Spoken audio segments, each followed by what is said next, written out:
The church doors were locked, and the girl's fingers had already gone blue. Lily pressed her palms flat against the frosted glass, watching yellow lamplight blur through ice crystals. Inside, voices sang hymns she knew by heart, words about mercy and salvation and God's good children. The church bell had rung 20 minutes ago, calling them in from the storm. She'd knocked till her knuckles bled. Nobody came. She could smell pot roast. Heard Mrs. Kohler laugh at something Pastor Glenn said. The wind screamed louder than her fists ever could. Her hands slid down the glass, leaving smeared prints. She stopped knocking. They knew she was out here. Heard her the whole time. She was 9 years old, and she understood what silence meant. Lily slid down to sit in the snow, back against the door. The blizzard swallowed her thin coat. Her breath came slower. She pulled her knees up, tucked her devil's eyes closed, and waited for the cold to decide. Garrett Ward didn't believe in God anymore, but he still checked the church parking lot on blizzard nights. Old habit. Sarah used to play in the snow after Sunday service, and once she'd wandered off toward the highway. He'd found her building a snowman by the road sign, mittens soaked through, laughing. That was 14 years ago. Different life, different man. Tonight, he wasn't checking for his daughter. He was checking because the storm had teeth and Coldwater had a way of forgetting people existed. His truck's headlights cut through the whiteout, and he almost missed her. A small heap against the church door, dark coat, blonde hair matted with ice. Jesus Christ. He killed the engine, left it running, slammed the door and ran. Boots punching through 2 feet of fresh powder. The wind tried to shove him back. She wasn't moving. Garrett dropped to his knees, pulled her shoulder, her head lolled, skin gray-blue, lips purple, one eye cracked open, hazel, then the other, pale blue, clouded. The Kane girl. He knew her by reputation only. Bad blood, the town said. Mother died strung out 3 weeks back. Kid. Hey, can you hear me? Nothing. He pressed 2 fingers to her neck. Pulse there, barely. Hypothermia, stage 2, maybe 3. He didn't think, just moved. Pulled off his heavy sheepskin coat, the one his wife bought him in '74, last good Christmas, and wrapped it around the girl like bundling hay. She was light, too light. He scooped her up, one arm under her knees, one behind her back, and ran for the truck. Inside, he cranked the heat to max, laid her across the bench seat, rubbed her hands between his, rough rancher palms against child fingers like ice sticks. Stay with me. Come on. Her eyes fluttered. That's it. Stay awake. The church door opened. Mayor Pruitt stood in the frame, backlit by that warm yellow glow. He saw Garrett's truck, saw the girl inside, and his face went blank. Then he stepped back and closed the door. Garrett stared at that door for 3 seconds. Then he put the truck in gear and drove. The ranch was 14 miles through hell. The road disappeared under snow. He drove by instinct, following fence posts. Lily, he didn't know her name yet, just knew she was breathing, started shaking. Good sign. Body, fighting back. Halfway there, she woke up fully, jerked away from him, pressed herself against the passenger door. Easy. You're okay. She stared at him with those mismatched eyes. Scared animal. Where? Her voice cracked. Where are you taking me? Home. My home. You were freezing. Don't take me back there. Barely a whisper. I won't.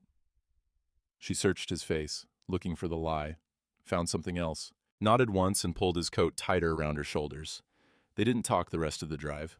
Ward's Run sat on a rise 2-story log house with a wraparound porch. One light on. Kitchen window, yellow against the dark. He always left it burning. Garrett pulled up close, killed the engine, carried her inside before the cold could get back in her bones. The house was warm. Wood stove in the living room crackling, fire banked low. He set her in the chair closest to the heat. Don't move. He went to the kitchen, hands shaking worse than hers now. Found the cocoa tin, dusty, unopened since '77. Made 2 cups with muscle memory he thought he'd lost. Milk in the saucepan, cocoa powder, sugar, pinch of salt, stirred till it steamed. When he came back, she was staring at the fire, like it might disappear. He handed her the mug. Careful. It's hot. She wrapped both hands around it, didn't drink, just held it. Garrett sat in the other chair, sipped his own cocoa, tasted like the past. What's your name? She glanced at him. Lily. I'm Garrett. I know, whole town knows you. Yeah? They say you're mean. He almost smiled. They say a lot of things. She took a small sip, then another, color coming back to her cheeks. They say you got rich off oil and don't talk to nobody. That part's true. Which part? Both, I guess. She studied him over the rim of the mug. You don't seem mean. Give it time.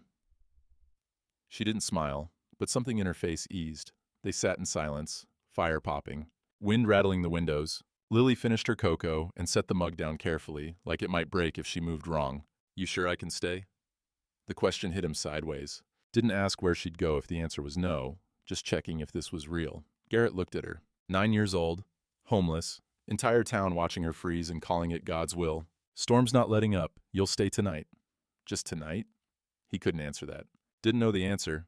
We'll see. She nodded. Pulled his coat tighter, still wearing it, hadn't taken it off. Her eyes started closing.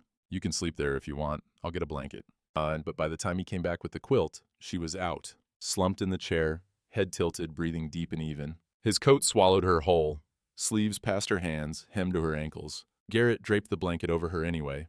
Stood there longer than he meant to. She looked small, breakable. And for just a second, one heartbeat, he saw Sarah's face instead. Same age, same blonde hair, same way of curling up when she slept. He stepped back, throat tight. The kitchen light burned yellow in the window. The fire settled low. Outside, the blizzard screamed at the walls. Garrett poured himself 2 fingers of nothing, sat at the kitchen table, and tried not to think about the locked church door, or the girl sleeping in his dead daughter's chair, or the fact that he'd just made a promise he didn't know how to keep. The storm wasn't done with him, not by half. She ate 3 bowls of soup and didn't say a word, like a feral cat testing if the food was poisoned. Morning came gray and quiet. The blizzard had blown itself out sometime before dawn, leaving 3 feet of fresh snow and a silence so complete Garrett could hear his own heartbeat. He woke on the couch, hadn't slept in a bed since his wife left, and found Lily already awake in the chair, still wrapped in his coat, watching him with those mismatched eyes. Morning, he said. She nodded. Didn't speak. He got up, stretched his back. You hungry? Another nod. Garrett went to the kitchen, made eggs and toast. Simple, because he'd forgotten how to cook for 2, burned the first batch, started over. By the time he carried 2 plates to the living room, Lily had moved to the couch, sitting on the edge like she might need to run. He handed her a plate. She took it carefully, balanced it on her knees. They ate in silence. She finished everything, mopped the yolk with her toast, set the plate down and folded her hands. Thank you. First words this morning, polite, rehearsed. You want more? Okay. When he made her 2 more eggs, she ate those too. After breakfast, he showed her the bathroom. Towels in the cabinet. Water takes a minute to get hot. She disappeared inside. He heard the shower run for 20 minutes. While she was in there, Garrett dug through boxes in the hall closet. Found some of his old flannels, a pair of work pants with a drawstring. Way too big, but better than the half-frozen clothes she'd had on. He left them outside the bathroom door. Knocked once. Clean clothes out here. Silence. Then thanks. When she came out, she was swimming in flannel. Sleeves rolled 6 times, pants bunched at the ankles, hair wet and finger-combed. She looked younger, more breakable. Better? Yeah. She wandered into the living room, looking at things. The house was clean but cold. No pictures on the walls, no clutter. Everything functional. 1 bookshelf with dusty spines, a wood stove, 2 chairs and a couch. Nothing that said family or home. She stopped at the photos on the mantel. 3 frames, face down. Can I? No. She pulled her hand back. Garrett softened. Maybe later. Lily moved to the window instead, stared out at the wide expanse. The world had disappeared under snow. No road visible. No fence line. Just white and more white. You got a phone? Yeah. Can I call somebody? Who? She didn't answer. Didn't have an answer. Didn't think so, he said. Not cruel, just fact. She turned back to the window. How long till the road's clear? Day or 2? Maybe more if it drifts? Then what?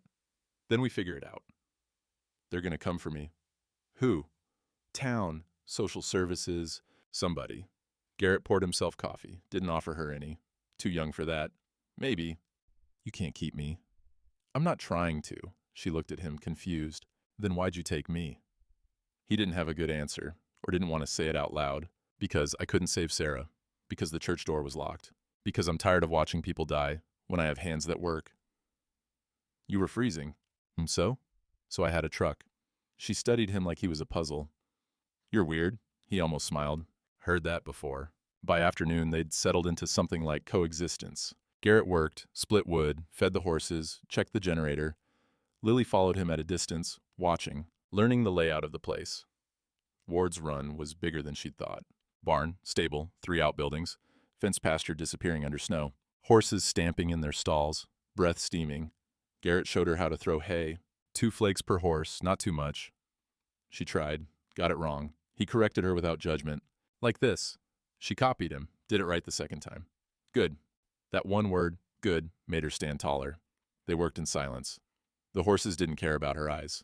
Didn't flinch when she got close. She liked that. Back inside, Garrett made soup.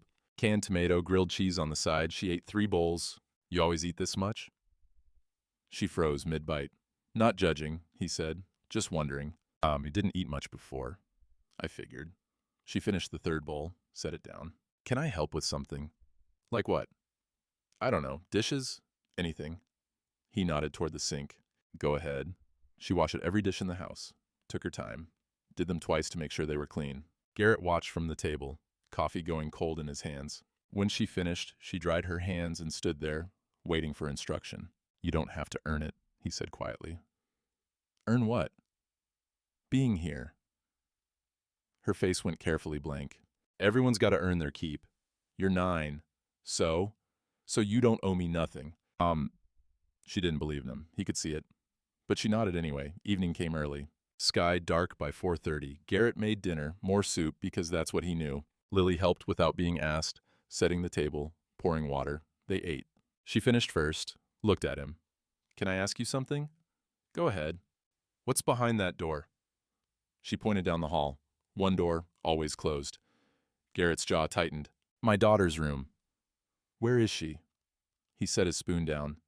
She died 8 years ago. Lily went quiet. Then, I'm sorry. Me too. Is that why you're alone? Partly. She didn't push. Just nodded and went back to her soup. After dinner, they sat by the fire. Garrett checked the stove, added a log. Lily curled up on the couch in his coat. Hadn't taken it off all day except to shower. It was like armor now. The phone rang. Garrett answered in the kitchen. Lily could hear his side of the conversation. Yeah. She's fine. No, I'm not. Ruth, I know. Let him talk. I don't care what Pruitt says. Yeah. I will. Bye. He came back, face tight. That was Dr. Alvarez. What did she want? Checking on you. Making sure you're not dead. Who's Pruitt? Mayor. Runs the town. What's he saying? Garrett sat down. That I'm harboring trouble. Am I trouble? No. Then why? Because people are scared, and scared people say stupid things. She pulled the coat tighter. You gonna send me back? The question hung there. Same one from last night. You sure I can stay? Garrett looked at her, small, blonde, swimming in his flannel and his coat, waiting for the inevitable rejection. There's nothing to send you back to. My mama's trailer. Your mama's gone, kid. Trailer's empty. She processed that. No tears. She'd already cried them all. So where do I go? I don't know yet. Foster care? Maybe. Oh, I've been. It's bad. I know. So we'll figure it out. She didn't look convinced. You keep saying that. Because I mean it. For how long? He didn't have an answer. So he got up, checked the doors. Old habit. Lock the front, lock the back, check the windows. Sarah used to wander at night when she was little. Bad dreams. He'd installed locks on everything. Lily watched him. Why you do that? Do what? Lock everything. Habit. From when? When my daughter was here, she'd sleepwalk sometimes. Lily nodded slowly, learning his patterns, filing them away. Garrett checked the kitchen light. Still on, yellow glow in the window. Why's that one always on? She asked. He paused. In case somebody needs to find their way. Like who? Like you. She didn't know what to say to that. He grabbed a blanket from the closet, tossed it to her. You can sleep on the couch again.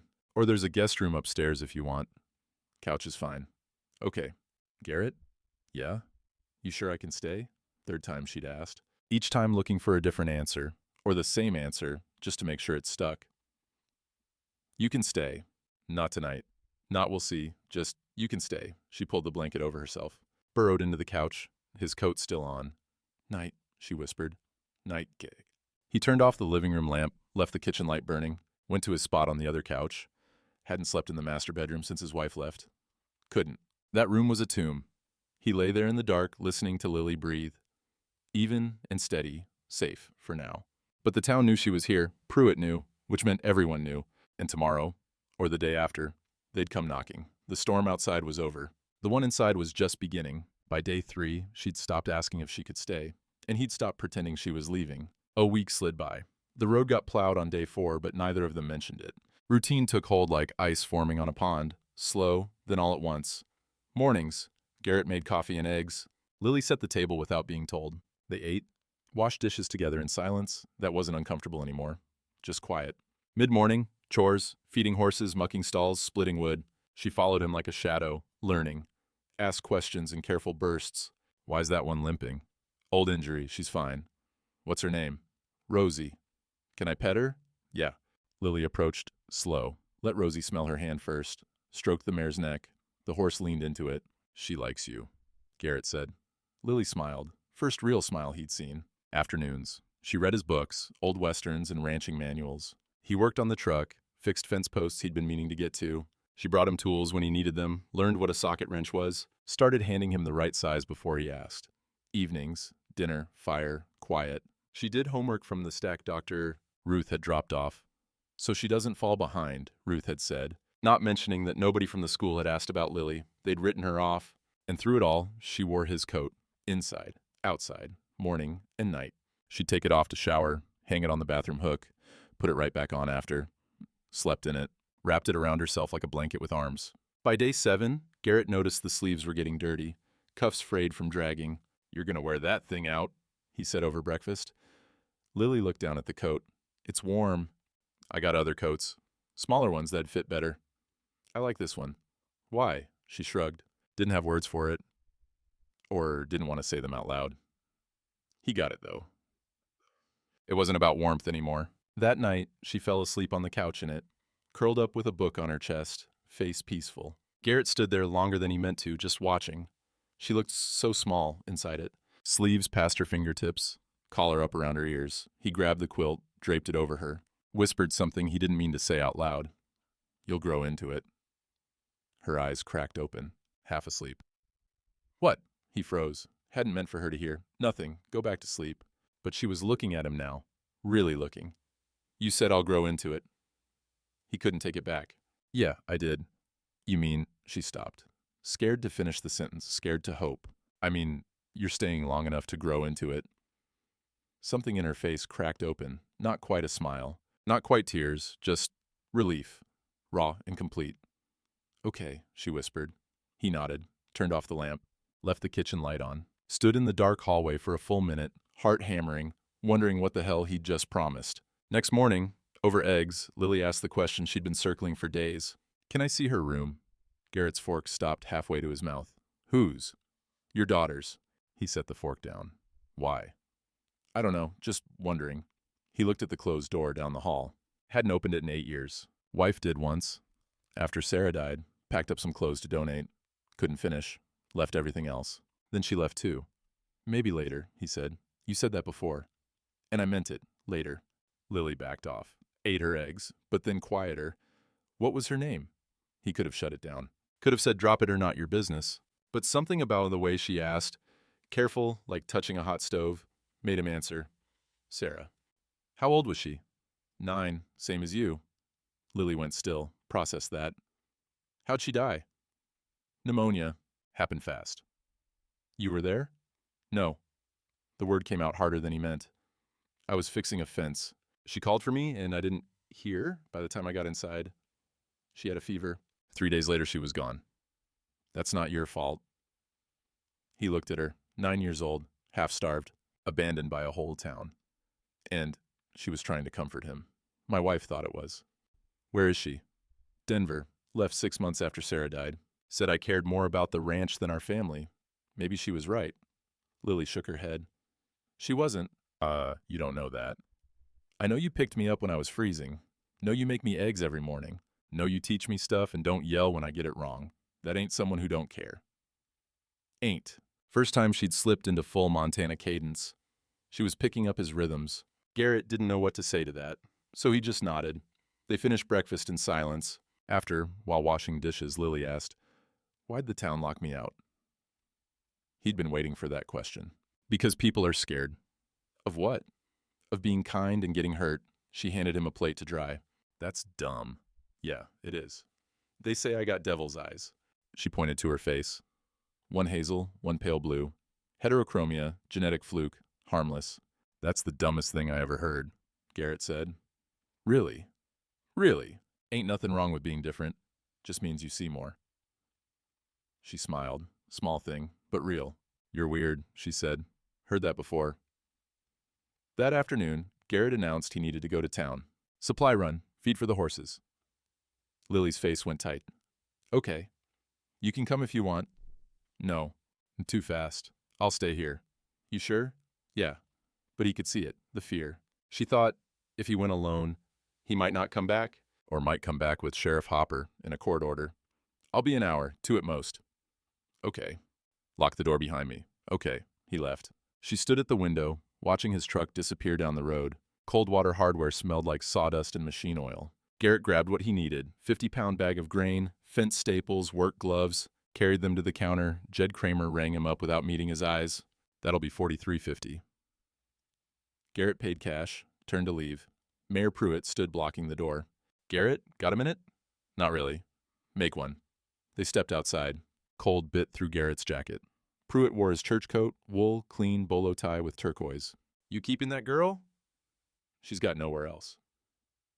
She's not your responsibility, Garrett. Maybe not, but she's my guest. Guest implies temporary. Then I guess she's staying. Pruitt's jaw tightened. People are talking. Let 'em talk. It don't look right. Grown man, little girl, isolated ranch. The accusation sat there, unspoken but clear. Garrett took a step forward, voice low, dangerous. Say what you mean, Doug. Pruitt held his ground. I'm saying people have questions about your intentions. My intentions were to keep a child from freezing to death, while your whole congregation ate pot roast and sang hymns. You got a problem with that? Silence. 2 other men watching from the hardware store window. She's trouble, Pruitt said quietly. Bad blood. Her mother's dead. And that girl is 9 years old. She didn't choose her family any more than you chose yours. As this town has limited resources, we can't. You mean you won't. There's a difference. Pruitt's face flushed. You think you're better than us? Coming in here with your oil money? Judging. I think you locked a child outside to die, and you're looking for someone to blame so you can sleep at night. Direct hit. Pruitt flinched. Go to hell, Garrett. Already there. Garrett pushed past him, loaded the grain in his truck bed, drove home without buying anything else. Didn't trust himself to stay calm. When he pulled up to the ranch, Lily was at the window. She vanished, then reappeared at the door before he even killed the engine. You came back. Said I would. And I know, but she didn't finish. He understood. Words were easy. Coming back was proof. Help me unload. Yeah. They worked together, hauling the grain to the barn. When they finished, she asked, Did you see people? Yeah. What did they say? Nothing worth repeating. She nodded. Already knew the answer. That evening, Garrett pulled out Sarah's old chess set. Wooden pieces, carved, simple. He'd taught Sarah to play when she was 8. She'd beaten him once. Age 9, 2 weeks before she died. He set up the board. You know how to play? Lily shook her head.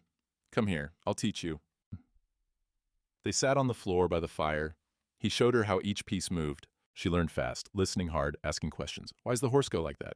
It's a knight. And I don't know. That's just how it works. Seems weird. Life's weird. She smiled. They played.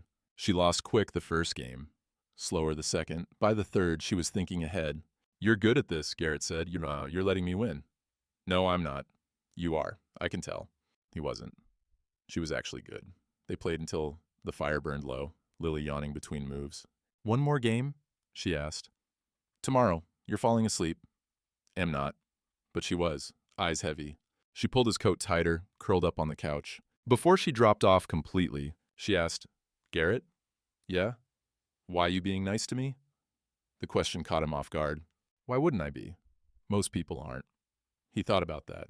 About locked church doors and whispered judgments and the way Pruitt had looked at her like she was a problem to solve instead of a person. Most people are scared, he said. Of what? Of being kind and getting hurt. She nodded slowly, processing. Are you scared? He almost lied. Almost said no, but she'd asked honest, deserved honest back. Yeah, I am. Of what? Of losing someone again. She looked at him with those mismatched eyes, one hazel, one pale blue, devil's eyes. Most beautiful thing he'd seen in 8 years. I'm not going anywhere, she said. I know. But he didn't. Not really. The town was circling. Pruitt was circling. And Garrett didn't have legal right to keep her. Just moral right. And the law didn't care much about that. He checked the doors, front, back, windows. Old habit. Lily watched. You always do that. Yeah. Why? Keeps us safe. From what? From whatever's outside. She thought about that. Then, what if the bad stuff's already inside? Smart kid. Too smart. Then we deal with it together. And she smiled, pulled the blanket over herself. Night, Garrett. Night, kid. He turned off the lamp, left the kitchen light burning, yellow glow in the window, in case somebody needed to find their way home. Tomorrow the sun would arise. And the day after that. And sooner or later, the town would come knocking. But tonight, they were safe. Tonight, they were something close to family, even if neither of them knew how to say it out loud. The town came for her on a Sunday, and they brought the law with them. Garrett woke to the sound of engines, multiple trucks pulling up the drive. He checked the clock. 8:47 a.m. Church would have just let out. He looked out the window. 3 vehicles, Sheriff Hopper's cruiser, Mayor Pruitt's Silverado, and Deacon Carl Fisher's rusted F-150. 4 men total, climbing out slow, deliberate. This wasn't a visit. This was a delegation. Lily appeared beside him, still in her pajamas and his coat. She saw the trucks and went pale. They're here. Stay inside. Garrett, stay inside, Lily. And he grabbed his own jacket, colder without his coat, but she needed it more, and stepped onto the porch, closed the door behind him. The men gathered at the bottom of the steps, breath steaming in the morning cold. Sheriff Hopper spoke first. Dale Hopper, 53, good man trapped in a bad position. Morning, Garrett. Dale, we need to talk about the girl. She's fine here. Mayor Pruitt stepped forward, wool coat, bolo tie, church face still on. We've been patient, Garrett, but this has gone on long enough. She's safe. She's fed. What more you want? What we want, Pruitt said, voice tight, is for you to stop making this town look bad. I'm not making you look bad. You did that yourselves. And Deacon Fisher spoke up. Older man, white beard, carried a Bible. Son, we understand you meant well, but this situation ain't proper. Proper? Garrett's voice went cold. You locked her outside in a blizzard. What's proper about that? We didn't know she was... Fisher started. Yes, you did. You heard her knocking, every one of you. Silence. Nobody denied it. Sheriff Hopper sighed. Garrett, I got orders from the state. Child Protective Services contacted me yesterday. Girl's got no legal guardian. She needs to be in a facility, or with family. You're neither. Her family's dead. Then a facility. That's 200 miles away. She'll be in the system. Better than this, Pruitt said. Better than what? A warm house? Food? Someone who gives a damn? Pruitt's face reddened. Better than living isolated with a man who's got no business keeping her. The accusation hung there. Unspoken implication clear. Garrett came down the steps, stood eye to eye with Pruitt, voice deadly quiet. Say what you mean, Doug. People are talking, Garrett. A grown man keeping a little girl out here. No witnesses, no supervision. It don't look right. It don't look right? Garrett's hands curled into fists. You know what don't look right? A church full of Christians watching a 9-year-old freeze to death and calling it God's will. Now hold on, Fisher began. No, you hold on. You sat in there with your hymns and your prayers and your pot roast, and you let her die. I pulled her off those steps with her skin already blue. Another 10 minutes and she'd be gone. And you're worried about how things look? Pruitt jabbed a finger at him. You self-righteous son of a bitch. You think your oil money makes you better than us? No, I think basic human decency makes me better than you. Sheriff Hopper stepped between them. All right, that's enough, both of you. He turned to Garrett. I got a legal order. Girl needs to come with us. Where? State facility in Billings, till they find placement. Give me time. I'll file for emergency custody. Pruitt laughed. You'll never get approved. You're not married, you're isolated, and you got no experience raising kids. I raised a daughter. The words came out before Garrett could stop them. Pruitt smiled, cold, mean. And where's she now? The silence that followed was absolute. Garrett's face went white, then red. He took a step toward Pruitt, and Sheriff Hopper grabbed his arm. Don't, Hopper said quietly. He ain't worth it. Garrett shook him off, stood there breathing hard. Couldn't speak, couldn't move. Pruitt had weaponized Sarah's death, turned it into ammunition, and Garrett had no defense. Fisher cleared his throat. Son, we're not trying to be cruel, but the law's the law. Girl can't stay here without proper legal standing. Then give me time to get it. How long? Hopper asked. 2 weeks. Pruitt shook his head. Absolutely not. 1 week. No. Hopper looked at Garrett, saw something there. Desperation, maybe, or just a man trying not to break. I'll give you till Tuesday. Hopper said quietly. Dale, Pruitt protested. I said Tuesday. That's 2 days. Enough time for Garrett to talk to a lawyer, see what his options are. Girl's safe here till then. This is my decision, Doug. You got a problem. Take it up with the state. But I'm not dragging a child out of a warm house on a Sunday morning because you're worried about gossip. Pruitt's jaw worked, but he nodded. Tuesday, 8 a.m. If you don't have papers by then, we're taking her. Fair enough, Garrett said. The men turned to leave. Got halfway to their trucks. Then Pruitt stopped, turned back. One more thing, Garrett. That girl's got bad blood. Mother was a junkie. Father nobody knows. You really want to tie yourself to that? Garrett's voice came out flat, empty. Get off my land. We're going. But you think about what I said. Some things can't be fixed. Some people can't be saved. I said, get off my land. They left. Engines starting, trucks turning around, gravel crunching, gone. Garrett stood on the porch until the dust settled. Then he went inside. Lily was standing in the middle of the living room, still wearing his coat, face blank. I heard. How much? All of it. He sat down heavy on the couch, put his head in his hands. I'm sorry. What for what? For... He didn't know how to finish. For everything. For not being able to stop this. For making promises he couldn't keep. She crossed her arms. You're giving up. I'm not giving up. I'm trying to figure this out. You told them you'd get papers. You can't get papers. You're not my family. Hey, Lily. It's fine. I get it. You tried. But they're right. I don't belong here. That's not true. Yes, it is. Her voice cracked. You said I could stay. You said I'd grow into this. She pulled at the coat. But you lied. I didn't lie. Then why are they taking me on Tuesday? Because I need time to... To what? Get rid of me legal? Make it official? Lily, stop. No. Tears now streaming down her face. You're just like everyone else. You pretend you care, but when it gets hard, you quit. That's not what's happening. Yes, it is. You're sending me away. I don't have a choice. You do. You could fight. You could tell them no. What? I did tell them no. Not hard enough. The words hit like a slap. Because she was right. He'd folded. Hopper had said legal order, and Garrett had rolled over. Lily yanked off his coat, threw it on the floor. I don't want this anymore. Lily, I don't want it. It doesn't mean anything. You don't mean anything. She ran to the guest room upstairs, slammed the door. Garrett sat there, staring at the coat on the floor. The coat he'd wrapped around her that first night. The coat she'd worn every day since. The coat that had meant you're mine, and you're safe, and you're home. Now it meant nothing. He picked it up. Heavy sheepskin, frayed cuffs, smelled like her now. Kid soap and wood smoke. He held it for a long time. Then he went to the closed door, Sarah's door, put his hand on the knob, turned it. The room was exactly as she'd left it, 8 years ago. Bed made, toys on the shelf, drawings on the wall, stick figures holding hands. I love you, Daddy.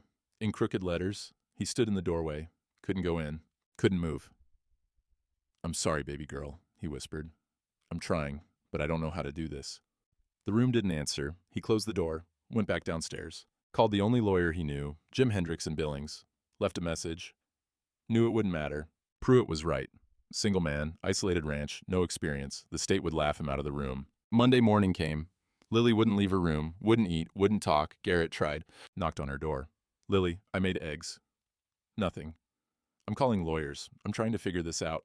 Silence. Please talk to me.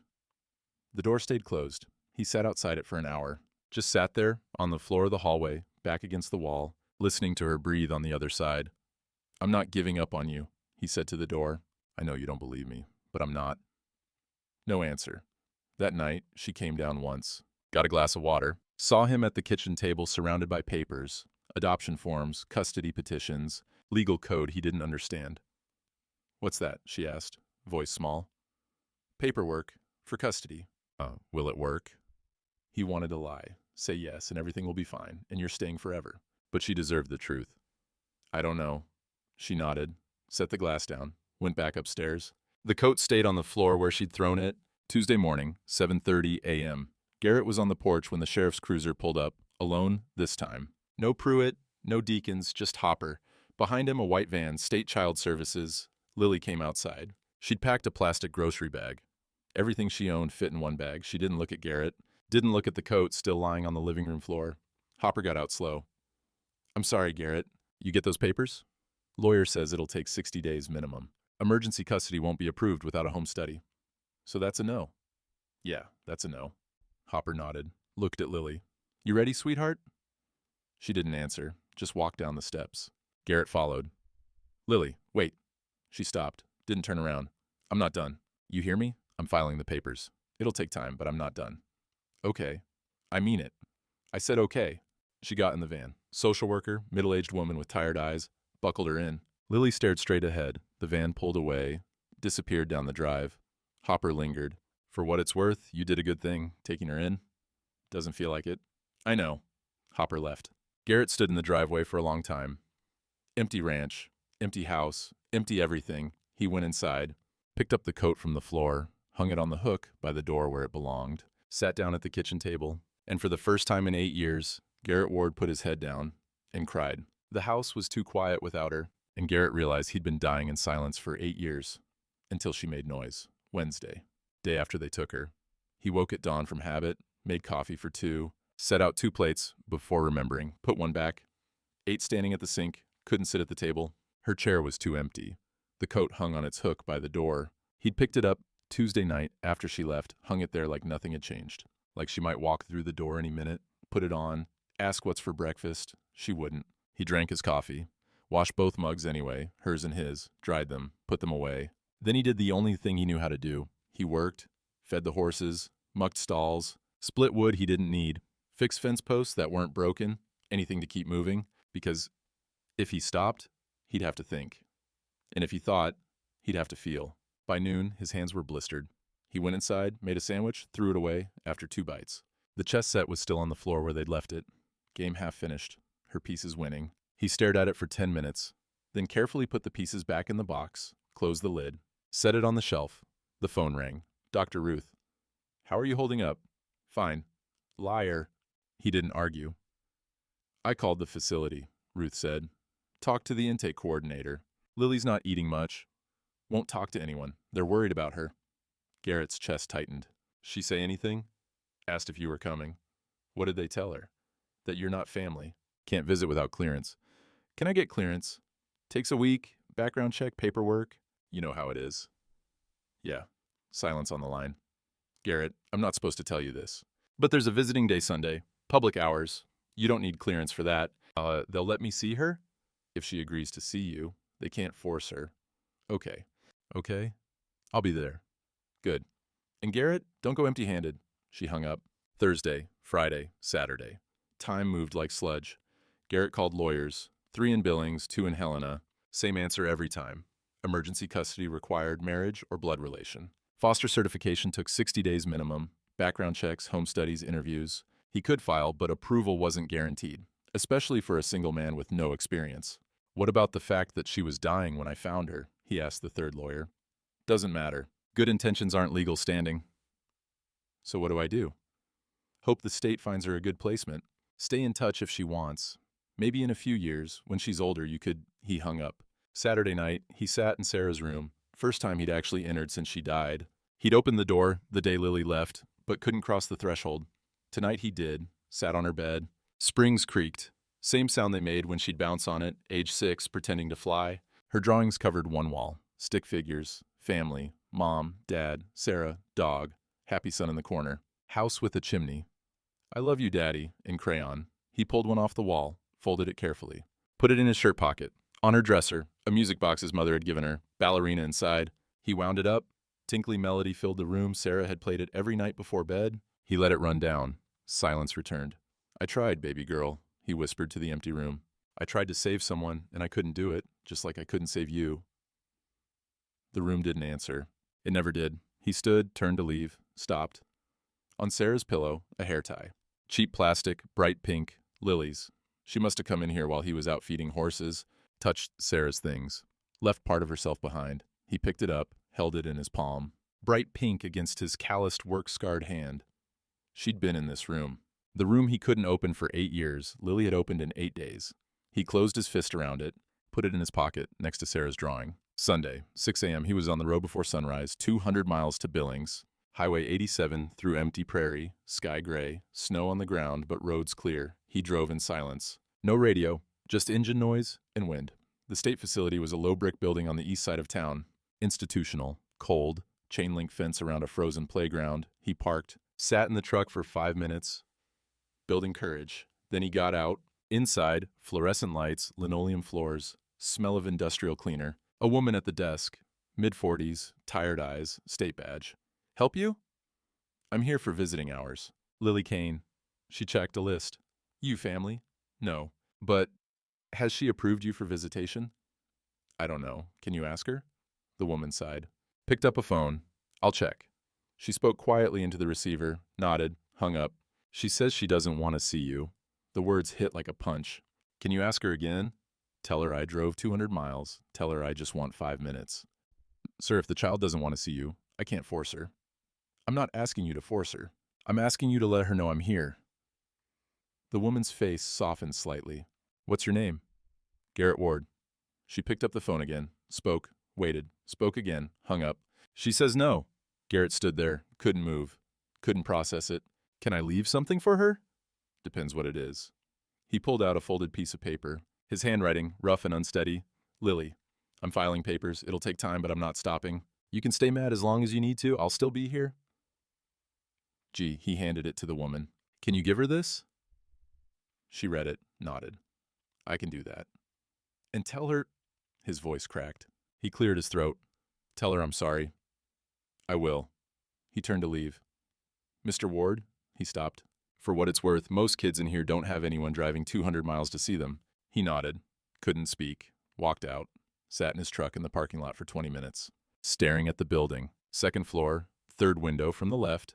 He didn't know if that was her room, but he stared anyway. Then he drove home. Back at the ranch, the silence was worse. He didn't eat dinner, didn't turn on lights, just sat in the dark living room as the sun went down, staring at the coat on the hook. She'd worn it for 8 days straight. Now it hung there like a ghost.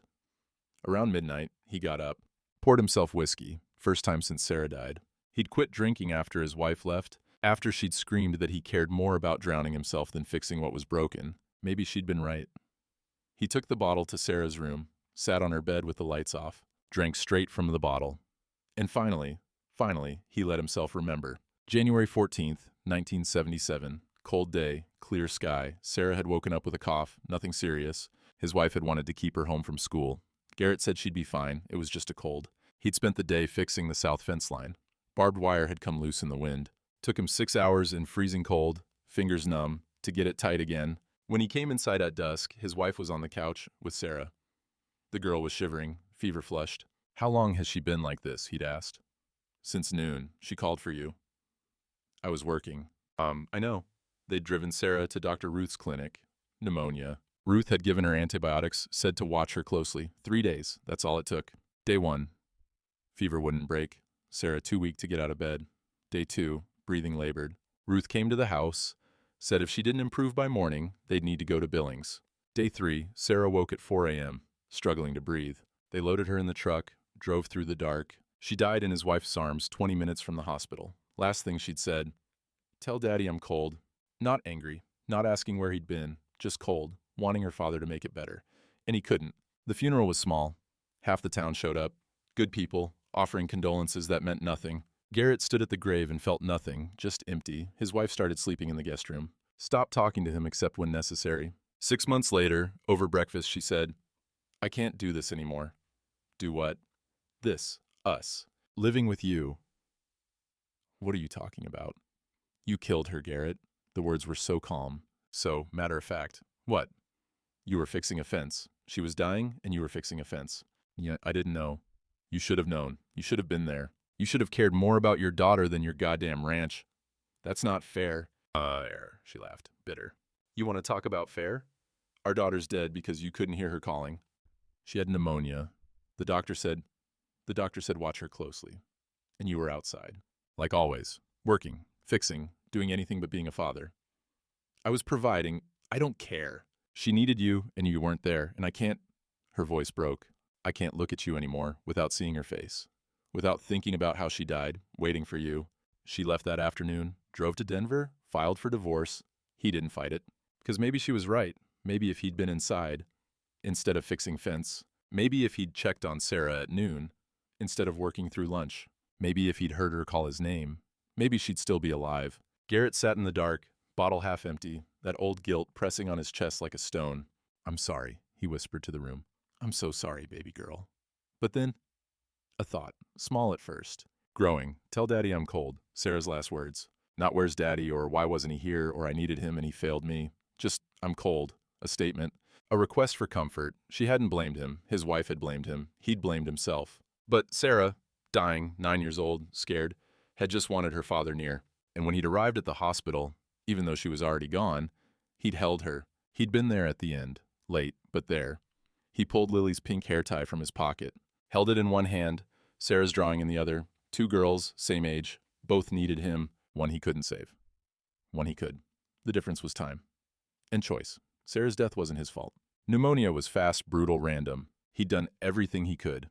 Gotten her to Ruth, driven through the night, held her when it mattered. His wife's blame was grief talking, anger looking for a target. He'd carried it for 8 years like it was truth. But it wasn't. The truth was simpler, harder. He hadn't failed Sarah, but he was failing Lily. Right now, today, this moment. She was 200 miles away, in a state facility, refusing to see him, thinking he'd abandoned her, thinking she wasn't worth fighting for. And if he let her think that, if he let the lawyers and the paperwork and Mayor Pruitt's cruelty stop him, then he really would be guilty, not of Sarah's death, of Lily's abandonment. Garrett stood, legs shaky, head buzzing from whiskey, but mind clear for the first time in years. He went to the kitchen, found the custody petition paperwork. He'd started. The forms the lawyers said were pointless. He filled them out, every line, every question. "Why do you want custody of this child?" He paused, pen hovering, then wrote, "Because she deserves someone who won't give up. What makes you qualified to be a guardian? Nothing. But I'll learn, and I won't quit. Describe your relationship with the child." He thought about that. About soup and chess and her wearing his coat. About her saying, "You sure?" and him saying, "You can stay." About her touching Sarah's things with more courage than he'd had in 8 years. He wrote, "She's mine to keep alive." He finished the forms, signed them, put them in an envelope. Tomorrow he'd drive to the courthouse, file them. Didn't matter if they got approved. Didn't matter if Pruitt laughed, or the state said no, or the lawyers told him he was wasting time. He'd do it anyway, because that's what love was. Not the easy kind, not flowers and promises when things were good. The hard kind. The kind that kept fighting when every door slammed shut. The kind that drove 200 miles just to be rejected. The kind that filled out paperwork nobody thought would matter. The kind that said, "I'm not stopping," even when stopping made more sense. Garrett looked at the coat on the hook, walked over, touched it. "I'm coming for you, kid," he said to the empty house. "You don't have to believe me yet, but I'm coming." He checked the kitchen light, still burning, yellow glow in the window, left it on. Tomorrow the fight would start for real. Tonight he let himself grieve, not just for Sarah, but for the 8 years he'd spent punishing himself for a crime he didn't commit. And when he finally slept, on the couch in the living room, he dreamed of 2 blonde girls playing chess by firelight, both of them laughing, both of them safe. Monday morning, Garrett Ward woke before dawn and knew exactly what he was going to do. He made coffee, drank it standing at the window, watching the sun come up over the prairie. Sky pink and gold, snow on the ground, catching light. Beautiful. Sarah used to wake him up on mornings like this, drag him to the window. "Look, Daddy, it's pretty." He looked. Then he got dressed. Not work clothes. Clean jeans, pressed shirt, his father's old belt buckle. Church clothes, though he wasn't going to church. He drove to Billings, filed the custody petition at the courthouse. The clerk looked at his paperwork, glanced up at him. "You know this'll take 60 days minimum, and approval's not guaranteed." "I know." "Okay then." She stamped it, filed it. "You'll get a letter." "Thank you." He drove back. Stopped at the cemetery on the edge of Coldwater. Small plot, iron fence, scattered headstones. Sarah's was near the back. Simple granite. Sarah Jane Ward, 1968 to 1977, beloved daughter. He hadn't been here in 3 years, couldn't stand it, the finality of stone with her name on it. Today he knelt in the snow beside it, pulled off his gloves, touched the cold granite. "Hey, baby girl," Wind answered. Nothing else. "I did something. I'm trying to save someone. A little girl. Her name's Lily. She's 9, same as you were." He paused. Felt stupid talking to stone, but kept going anyway. "I think you'd like her. She's tough, doesn't cry much, plays chess. She's got these eyes, one hazel, one blue. Town says they're devil's eyes. I think they're beautiful." It's a crow called from the fence line. "She's in trouble. State took her. Town doesn't want her. And I'm trying to get her back. But I don't know if I can. The law says I'm not qualified. Says I'm not family." He pulled Lily's pink hair tie from his pocket, set it on top of the headstone next to a small pine cone someone had left months ago. "But I think," his voice caught, I think maybe you sent her to me. I think maybe this is my second chance. Not to replace you, nobody could. But to do it right this time, to be there when it matters. The wind picked up, snow devils spinning across the cemetery. Your mama was wrong. I didn't kill you. I know that now. But if I don't fight for Lily, if I let them take her, and I don't do everything I can, that would be on me. That would be the thing I couldn't live with. He stood, knees stiff from kneeling in snow. So I'm gonna fight. And I might lose. Probably will lose. But I'm gonna try. And I hope, you'd be proud of that. He touched the stone one more time. I love you, baby girl. Always will. He walked back to his truck. Didn't look back. That afternoon he worked the ranch. Not because it needed doing, because his hands needed purpose. Split wood until his shoulders burned. Mucked stalls till his back ached. Repaired the south fence line, the one he'd been fixing the day Sarah got sick. He stood there for a long time, holding the wire cutters, staring at the fence. This was where it happened.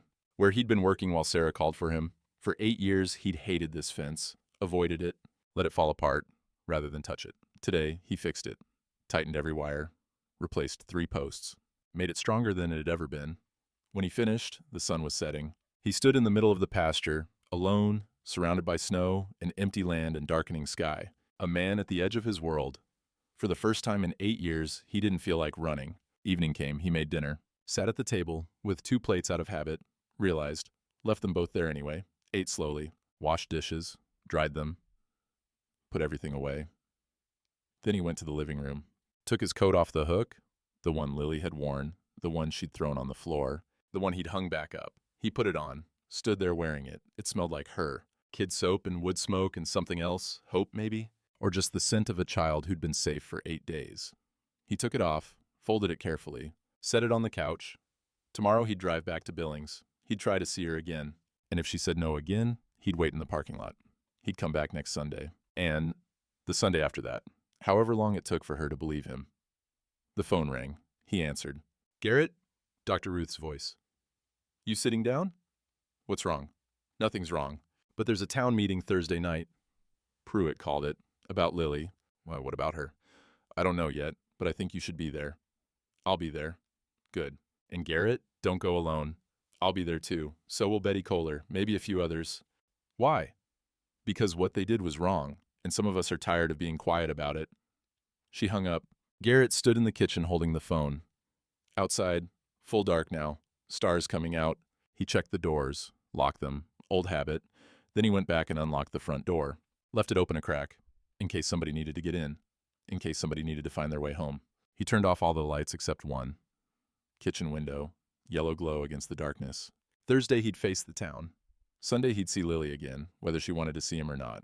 And somewhere between now and then, he'd find the courage to tell them all what he should have said the day they locked her outside. No, not this time, not this child, not while I'm still breathing. He sat in the dark living room, his coat on the couch beside him, ready. Thursday morning, Garrett Ward shaved, put on his Sunday shirt, and drove to town like a man walking to his own trial. The church parking lot was full. Every truck, in Coldwater. He pulled in, killed the engine, sat there for 30 seconds gathering himself. Then he got out and walked to the door. Inside, the meeting had started.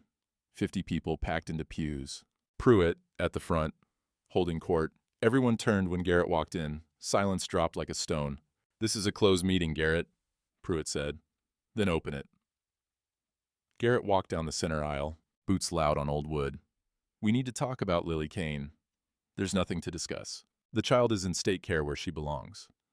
Where she belongs? Garrett stopped at the front, faced the whole room. She belongs in a warm house with food and someone who gives a damn. She was getting that, then you took her. Pruitt's face reddened. We followed the law. You locked her outside to die. Garrett's voice cut through.